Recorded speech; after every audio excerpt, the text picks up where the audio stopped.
All right. Well, we're starting a new series, an Advent series. We're doing the series in tandem in two different locations. Joel's church is also doing the series because on the 18th of December, fact check me again. That's the date I have. 18th of December is a Sunday. It'll be the fourth week of this series, and we'll be meeting at Radiant Church, and I'll be teaching there. Joel's going to be out of town. So he asked if I could preach that week there at their church, and I thought, well, sure, let's just teach the same thing. So on that week, we'll just show up there, and we'll all go through the last week together. We're going to be doing an Advent series. An Advent, it just means the arrival. It's a term that means arrival of a notable person or a thing, something that is to come, something we're looking forward to, a type of event. And this year, typically we celebrate Advent because we celebrate a thing that came, Jesus Christ, and the thing that is coming again. And we find ourselves in this in-between space, in this time between, where we have the hope, but we haven't fully realized it yet, right? It's not fully here yet, because in this meantime, in this space between, if you will, there's work to be done. So we've got a few weeks, 4 weeks laid out here of weeks and teachings for each of the 4 weeks for the next coming weeks. Well, we celebrate God's coming, and we sang about that this morning. It's a beautiful thing. I can't imagine. I oftentimes find myself trying to put myself into people's minds that don't have a grasp of who Jesus is. They don't have a relationship with Christ, and it's very easy for me to understand how you would have no hope. Because it's very easy to look around at this world and say, man, it's just bad and it's getting worse. I mean, you can look back in time and go, it was worse then, and maybe it does this. It oscillates between good and bad, but when is the good really going to come? When is it finally going to be here? The good news is that Jesus came, and the great news is that he's coming again. But in this meantime, we've got work to do. You and I have work to do. This time of year, we look back at what God has done and what he's doing and what he's going to do, but we have work to do. We play a part in this. God always works with people to manifest what he wants to do on this earth. It started with Adam, and it's continued along throughout history, and God continues to work with us and use us as his tools.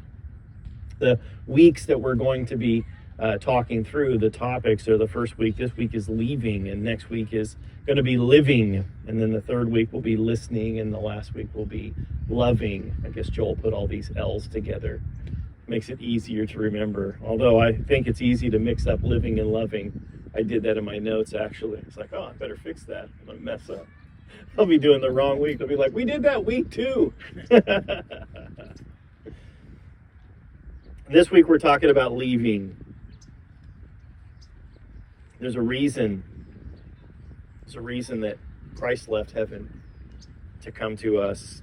In the book of John writes in the first 3 verses, he writes this: in the beginning was the Word, and the Word was with God, and the Word was God. And he was in the beginning with God. All things were made through him, and without him was not anything made that was made. And in him was life, and the life was the light of men. And the light shines in the darkness, and the darkness has not overcome it. Darkness has not overcome it. Jesus is the light of this world. Without him, there would be nothing other than darkness. And you and I, we carry this light. This light needs to get out somehow, right? It's got to make its way out. It's got to manifest itself throughout the earth. There is this something that needs to get out, and it is the hope. It is the light of life that Jesus Christ is. And we get to carry that. It's the light of the world. There is an antidote to the chaos of our world. I mean, this last week I heard of a guy shooting up a Walmart, and then it's just these crazy things that are happening. They averted a woman who was going to try to run her car down a turkey trot and run over. There are thousands of people running in this line.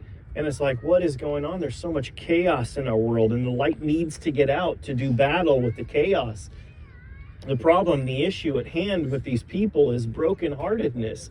I read a bit of the note that this poor guy I say poor guy, he was a murderer, but he wrote in his iPhone about why he shot up these people. And he was just a distraught, hurting person. He didn't want to do it, and yet he did it. It drove him to it, and I feel so broken because hurt people hurt people, right? They do. And I know this sounds very cliched, but he needed the light of life. He needed a community like this to wrap their arms around him, where he could experience love and hope in that way.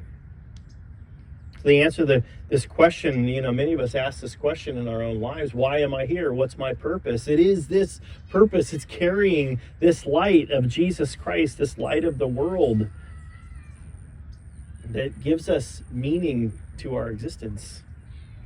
It is a hope for our future, a cure for the affliction of sin and wrath that's in the world. This carrying this light, we get to be image bearers of Jesus Christ. It's a beautiful thing, and the more the world gets this, the more lives are changed, and this is the hope that we have. And yet there's so many people that this time of year, I have people text me, I'm kind of down, and why? It's the holiday gloom. Why?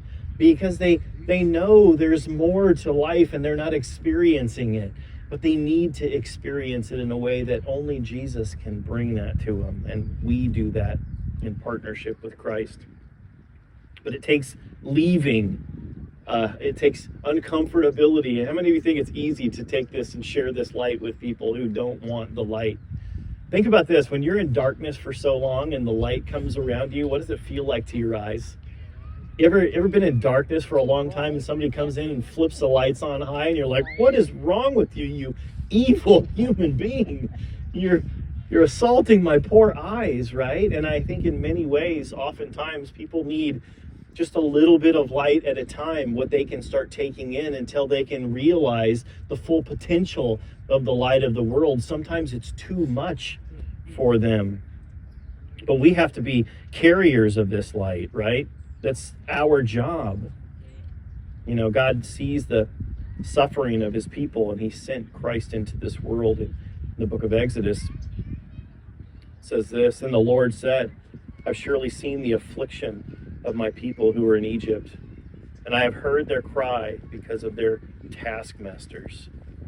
I know their sufferings, and I have come down to deliver them out of the hand of the Egyptians and to bring them up out of the land to a good and broad land, a land flowing with milk and honey." This is the heart of our God. It is to bring a land of milk and honey. It is to bring people out of darkness and into light. God sees our suffering, and he sends people throughout history. In the Egyptians' case and in the Israelites' case, then he sent Moses to be the light bearer. Moses didn't feel like he was ready to do that. As many of us, I think, many times are like, I don't know how to carry this light. It's just something you begin doing and you learn along the way. See, God sees the suffering of his people. He's seen his suffering of his people then. He sees the suffering of his people now, and he's choosing to send us. But we have to be willing to leave.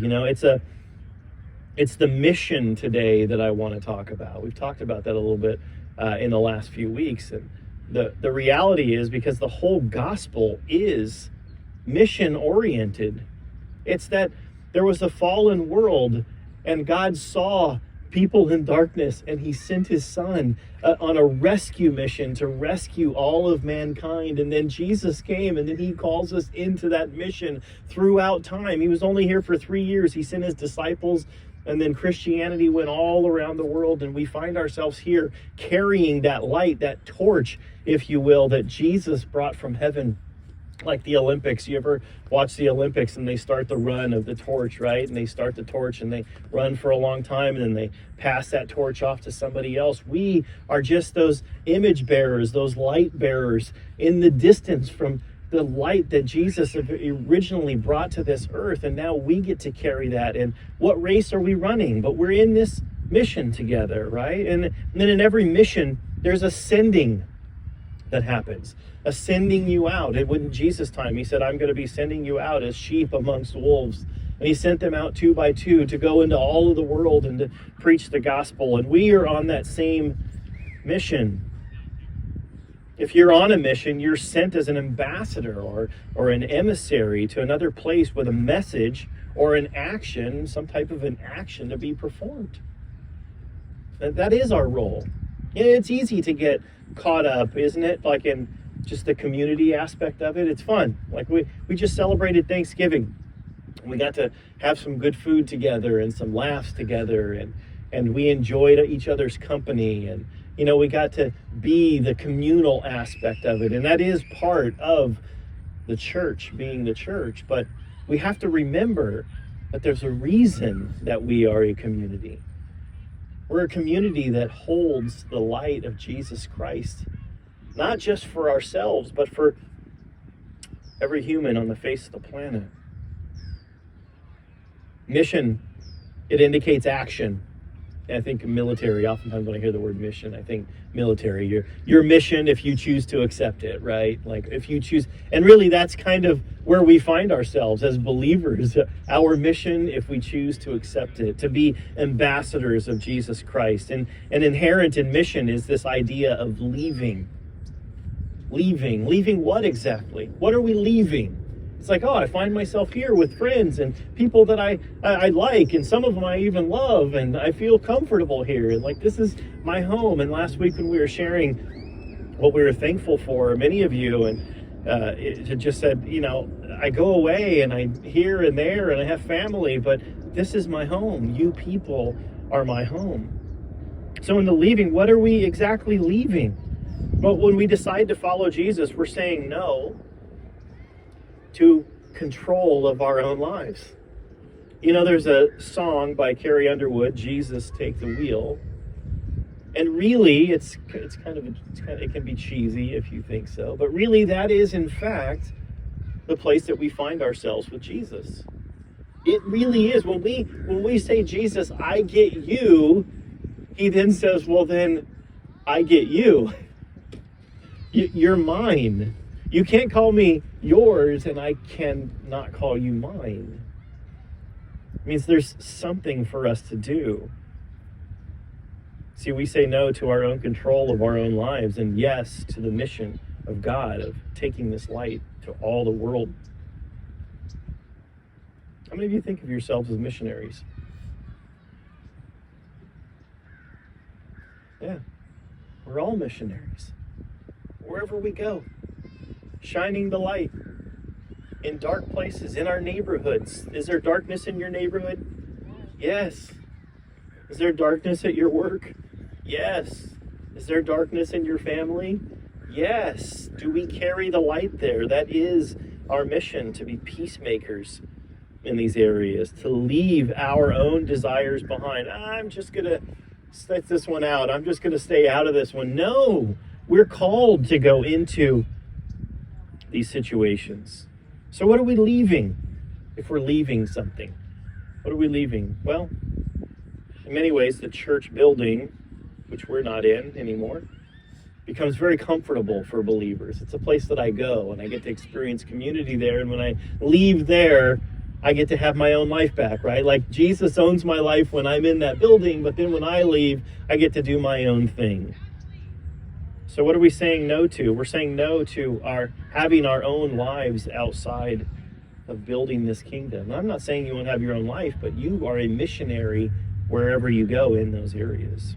So we have to leave the church building. Take the light out of the building, into the neighborhoods, into the schools, into our workplaces, into our homes. What are we saying no to? What are we leaving? Well, in many ways, we're leaving a life of comfort and ease, right? I think above all, Americans, we seek comfort everywhere we go. We want to know that we can eat our next meal. How do we comfort ourselves? By putting food in our pantry and our refrigerator, right? Everywhere we go. Oh, that's not comfortable. We have books written about bears and beds and comfortability of each of the beds, right? We seek comfort constantly. If we're leaving, we have to be willing to leave behind comfort and ease. You see, leaving is where mission begins. It is the place where our mission begins. I'll tell you about Janie and I for a little bit. Some of you guys heard this story, and I'm just going to expound on it a little. Janie and I were very comfortable. We were in our 20s. We've been married maybe 6, 7 years. I don't know. How long were we married when we left to go to Arkansas? It was in 2001, 7 years. We left in 2008. We were very comfortable. We had a nice little place in Cyprus, and we'd kind of settled into being married, and we didn't have kids bothering us all the time, and we kind of did what we want when we please. Look at the smile on Janie's face. I wish I could flip that camera around and she could say. But we realized that our lives were not about us. Our lives were about mission, and in that comfortability, there was something yearning and longing in my heart, at least. I think Janie comes along for the ride oftentimes. She's not really the leader in our family, but she's definitely comes along for the ride. And in 2006, there was a church that we started turning around with another pastor. The pastor I grew up in his church. It was a mess over in Westminster, and we went over there, and God really started opening our lives up. Janie got a job working at the church there as the secretary at the church, and kind of put my financial services business on pause, and I was there just living off of savings and hanging around with Larry every day, doing whatever, going to the hospitals and visits and doing those things. And our lives started changing at that point. You know, we stepped out of our comfort zone, and we moved into roles of leadership there. And then we left our home church, the church I had grown up since I was 5 years old. I was 25, 6 years old, so I'm 27 years old. We left that church to go to another place. We just left that behind, all of our friends and all the familiarity with everything that went on there. And then Larry left. He went back to Arkansas. His son called me one day and said, "Hey, my dad can't stop talking about you." He says, "I need you here to help me with this church." That's what my dad tells me. And I was like, I don't think so. It's he said, "Where? Arkansas? Is it like a city in California?" I don't think so. I said, "Arkansas is the punchline to every joke in California." It's like, you know, jokes about teeth and whatnot. You can fill in the blanks. But we had to say no to the comfort of being at home, because God, I felt he was just pulling us into the mission and away from comfort. And it happened a little bit over time. And then, you know, they came to a point where it was like, well, we have to leave not only our home church, but our home. And we picked up and we moved to Arkansas. We left our home state, a place where we loved being close to the beach and everybody we knew and all of our favorite restaurants and all of our places we wanted to go. We didn't leave because we wanted to leave. We left because we felt a calling. We left because we believed that there was a bigger purpose beyond our comfort zone. And we stepped out into that mission. It was an act of service. It was an act of obedience. And what God is calling each and every one of us into is greater and greater acts of service and greater acts of obedience with our lives. And the irony is that as we give more and more of our life away, God gives more and more of our life back to us. He fills us with joy, and he fills us with peace and purpose. You feel like you're reaching your potential when you leave and you go out on mission. There's a great adventure that is calling to you when you leave, as opposed to just the stagnant way of life that you've created. Does your life ever feel mundane? Just because you do the same things and go to the same places? And any of you guys ever seek adventure? Like, I wish I had an adventure. Or you watch a movie maybe and you go, that's a cool adventure. I wish I had an adventure like that. You see, that's what God's calling us to. He has that adventure waiting for us. And many of you guys have experienced a lot of that already, and yet he has more in store for you and I. See, Janie and I didn't want to leave. We felt a calling. It was an act of obedience, and yet that act of obedience led us to greater understanding of who God is, greater knowledge and love of God because of his faithfulness in showing up time and time again. And many people's lives have been impacted by Janie and I, by leaving and moving out, and that all the things that we've done. People's lives have been, and our lives have been tremendously impacted and changed. I'm not the same person I was when we were hanging out in Cyprus, just her and I. I've grown. I've become something new. With the renewing of my mind, my life was also renewed. You see, the adventure is a means of growth. It's a bridge to what's next in our lives. We all like bridges, right? They're kind of cool to go over. You're like, oh, you can tell that it's a transition place. You know, you can be walking on the ground, but when you get to a bridge, you're like, there's something new on that other side. And with Jesus, it's the same thing. This call to adventure, the leaving, it is another adventure. It's a bridge to what's next in our lives. Characterizes our relationship with God. There's always another bridge around every corner. God is always leading us into more and more. You know, in this growth, there's a growing willingness to trust God, that he knows where we should be. Who do you guys think you know the best thing for your life? I don't. You know, I didn't when I was little. That man and my mother, you know, they knew what was better for me, right? And then we go out and we mess up a lot, and we got to learn things on our own. But then we have to find other people. We got to find, you know, put our hands in the hands of God and say, God, now lead me in your righteousness, right? I've got to learn some things because I've made a lot of mistakes. We learn to be willing to trust God in this leaving.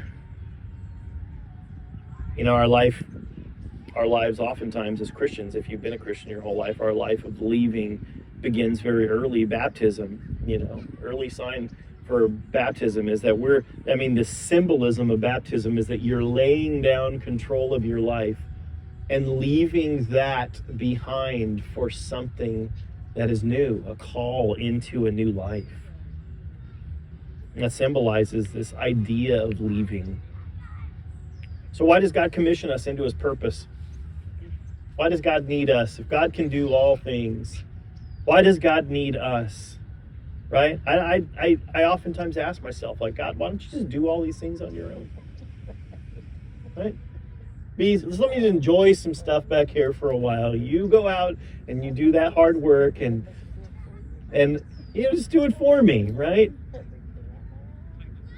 But it's like we read in Exodus, even in our day and age, God sees the brokenness of his people. Why does he call us into it? Because we are the light bearers. He sees the brokenness of our world. He sees the lost and hurting people, and he calls us into his purpose. He's activating us into his purpose for reasons that oftentimes we don't know. But I think when we look back in our lives, if you take a little bit of time and look back, you'll see what God led you into and how he was leading you into his perfect will. Being a missionary for Jesus means leaving things behind. Let me put it this way. Following Jesus means a life of leaving bad habits behind. How many of you guys have changed your habits in relationship to Jesus? Leaving habits behind, leaving fears behind. How many of you right now are overcoming fears? I mean, to do the things that I've done in starting this church and so on and so forth, there are a lot of things I've had to grow out of. A lot of fears I've had to overcome. Because it's kind of terrifying. I mean, it's exciting to go over the bridge, but you're wondering, I kind of know it's over here. What's on the other side of that bridge? What kind of wild animals are out there? What's going on out there? We have to leave behind our habits. We leave behind our fears. We leave things and people behind that you love. I think of Louie and Lisa and Daniel and Mandy and Lori and all the people who have left us here and gone on. And I just got a call from Kelly the other day, and she's like, we're doing Thanksgiving early so we can go out on Thanksgiving and serve people. And I was like, how cool is that? That was not the Kelly that we met when we were in the school. And yet, as a result of us leaving our cares behind and following Jesus Christ, she came into this community and she learned to serve alongside us. And that was planted in her heart. And she's now out there on her own, hundreds of miles away from us, doing the very same things. It was like a proud papa moment, you know. It's like, you know, God blesses you with one of his children into your community, and you just put her life in God's hands, and you show her as much as you can, you teach her as much as you can, you serve with her as much as you can, or any of us, right? And then when they go off on their own, you hope they do some things that are right. And I was just so excited that she was out there wanting to give away of her life. And she's like, that's who we are, isn't it? And I was like, that's who we are, Kelly. That's who we are. It's a transformed life. We leave behind. We make accommodations for other people. That's why my house is open on Thanksgiving. It's like I want anybody who doesn't have a place to go to be able to have a place to go.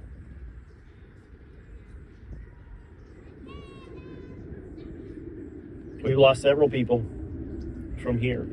And yet I don't consider it as a loss, because I believe many of them are freed. Their future has been freed. They've crossed over a bridge into a new place, and they're leaving to take the light, to take the things that they've learned here.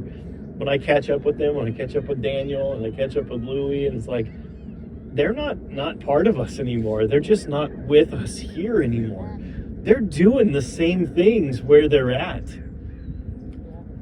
It's beautiful to see how God continues that on, how he honors the work that you do. God's mission is greater than our comfort. It's the reason that we live. See, leaving is hard, but we have a great example. We have a great example in Jesus. It was harder for him to leave, I'm sure, because heaven, I'm sure, is a lot better than your neighborhood, right? It's hard for us to leave our church maybe, and our neighborhood, and maybe our state, but I mean, could you imagine leaving heaven? I've always wondered about these people that say they have, you know, like near-death experiences, and they're in the presence of God for a moment, and then they come back to earth. I'm like, how just satisfying would that be? Like, seriously, I got to go back there? I mean, could you imagine like being a 5-year-old kid and the gates of Disneyland open up and you're like, this is awesome. And then your dad yanks you by the hand and goes, we're going back to the car, Johnny. We're going back to the car. What do you mean? I just had a glimpse. That was awesome. Leaving is hard, but Jesus had it harder. In the book of Philippians 2, verses 1 through 11, it says this: so if there is any encouragement in Christ, any comfort from love, any participation in the Spirit, any affection and sympathy, complete my joy by being of the same mind, having the same love, being in full accord and one mind. Do nothing from selfish ambition or conceit, but in humility count others more significant than yourself. Let each of you look not only to your own interests, but also to the interests of others. Have this in mind among yourselves, which is yours in Christ Jesus, who, though he was in the form of God, did not count equality with God a thing to be grasped, but he emptied himself by taking the form of a servant, being born in the likeness of men, being found in human form. He humbled himself by becoming obedient to the point of death, even death on a cross.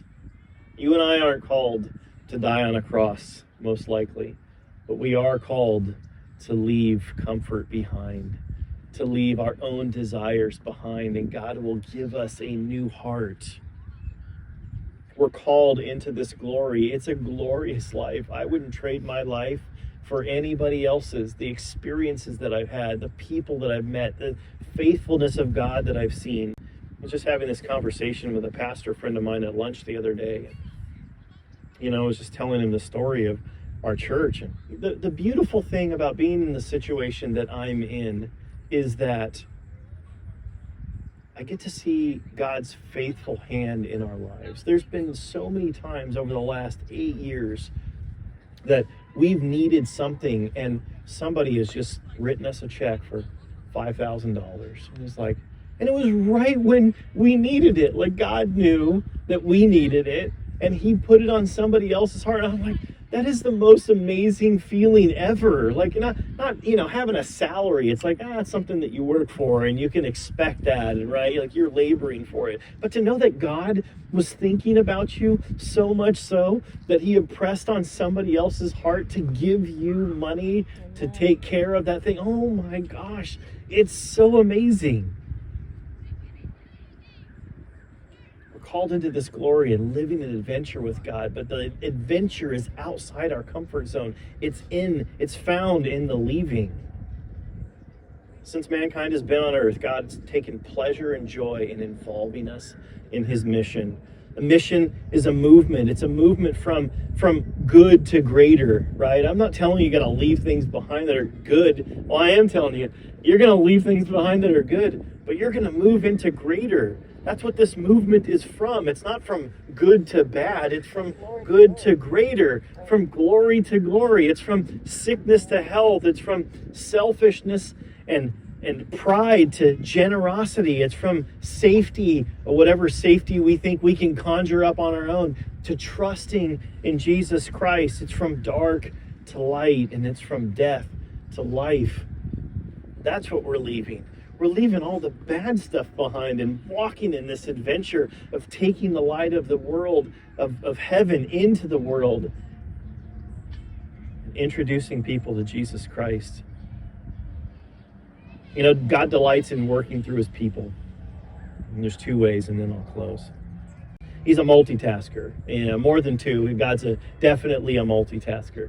When I was little, I used to think, like, if I'm praying right now, how is God hearing me if somebody else is praying? I didn't understand it. And I sometimes I think, man, I'm pretty good at multitasking. I'm in the kitchen and I'm on the phone and I'm doing this and I'm cooking and I'm answering a question for the kids. I'm like, man, I got like 3 things going on right now. It's amazing. But God is the ultimate multitasker. And in getting us to leave and in calling us into his glorious light and in calling us into mission, the reason God does that is it really serves 2 purposes, right? It serves his ultimate purpose. He's shaping us into his image of his son. And it serves his ultimate purpose, which is taking the light out into the world. So there's 2 things here, right? I'm more like Jesus as a result of carrying this light into the world and sharing it with others. So I'm fulfilling the mission. God is changing me from the inside out. It's an amazing process that happens when we say, I want to move from good to greater. I want to move from sickness to health. I want to move from selfishness into generosity. I want to follow the leader. I want to follow Jesus Christ into this world. And God delights in working with his people in this process. And if you want to go on this adventure, it starts with leaving. And it continues with leaving. We're always leaving something behind and moving into his glorious light. Let's bow our heads. Heavenly Father, thank you for calling us into mission with you. Thank you for giving us the little bit of hope that it takes, the little bit of faith that it takes to take that next step, to cross over that bridge from death into light. God, I pray that for those of us who are watching online or who may be stuck, God, I pray that we would be in tune with your Spirit, and that we would, maybe from the encouragement of others around us, that we would be encouraged to step out in faith. Say, God, I'm willing to go on this mission with you. For those of us that are missionaries, God, that consider ourselves missionaries, we are all missionaries. God, I pray that we would be focused on the mission, that we wouldn't be distracted with the trappings of this world, but that we would see people not as ones that frustrate us, but ones that you're trying to love through us. Oh, boy, does that hurt. God, I pray that we would find hurt people and help them, lead them into your glorious light. Give us patience. Give us joy. Make us attractive. We ask these things in your name. Amen.